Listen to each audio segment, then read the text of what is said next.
Hello, Anthony Fasano here from Pass the PE Exam. In this video, which is the first in a two-part series, I'm going to take you through the requirements and qualifications needed to apply for the PE exam. Please be sure to subscribe to my channel here to be sure that you receive a notification when I publish the second video. Please note the information in this video was taken from various sources, including PE Exam Coach, which I will provide links to in the description of this video.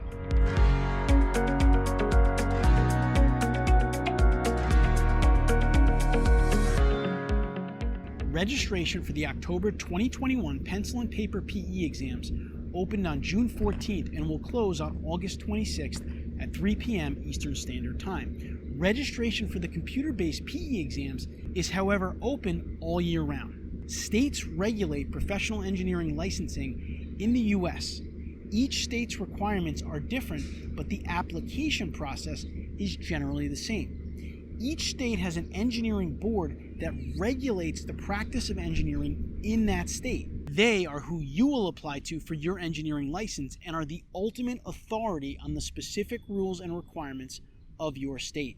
The first step before you officially apply for the exam is to make sure that you meet the qualifications to be eligible to be licensed. The next step will be to submit all the documentation and information to your state board for approval. And that second step I will cover in the next video. Let's look at the requirements in more detail.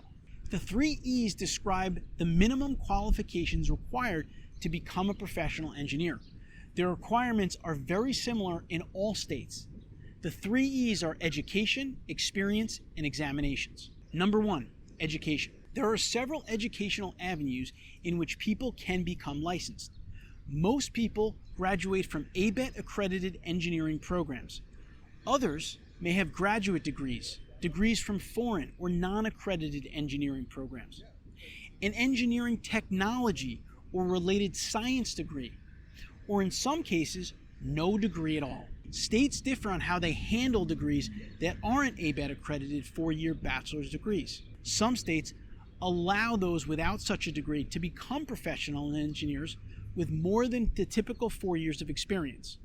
Some allow those without a degree at all to become licensed with enough years of documented experience, usually 12 or more. Other states prohibit those without a degree from ever becoming professional engineers. Foreign degrees are acceptable by some states with additional review or commercial degree evaluation, such as NCAAS credentials evaluation, and some treat them as a non-ABET engineering degree.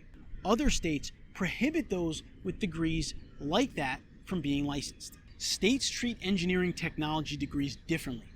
Some states allow these degrees with additional experience, more than the typical 4 years, while other states prohibit them entirely. Most states allow provisions to waive the FE and PE exams based on combinations of education and experience. Although the bar for waiving either exam is high, it's much less common and much more difficult to waive the PE exam than it is the FE exam. Number 2, experience. You must obtain the minimum amount of engineering experience required in your state. This is typically 4 years for someone possessing an ABET accredited bachelor's degree or 8 years for a degree not accredited by ABET. With advanced degrees, the experience requirement can be less. Those states which allow licensure with no degree, the experience requirement will be highest, likely 10 to 12 years or more of verifiable engineering experience. Each state has its own requirements for education and experience. If your state has decoupled the exam, you may take the PE exam earlier than the experience requirement would dictate. For example, you may be required to obtain 4 years of engineering experience.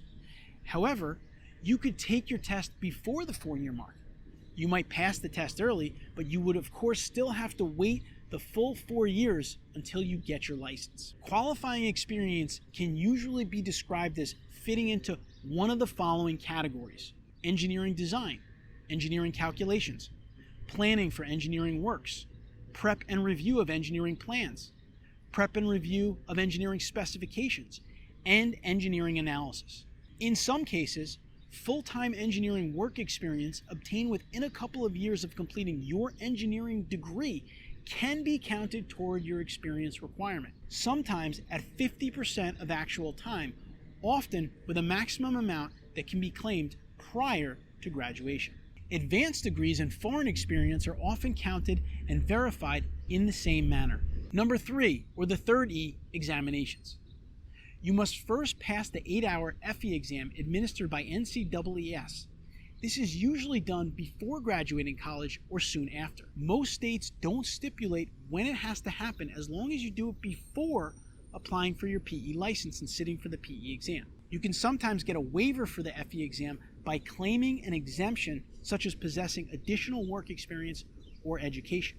You may be required to provide additional information in addition to the standard application, such as more references, in order to qualify for the FE exam waiver. If you pass the FE exam in another state, contact NCEES and have them send the verification directly to the board of the state you are applying to. After passing the FE exam, you must pass the 8-hour PE exam for your engineering discipline, also administered by NCEES.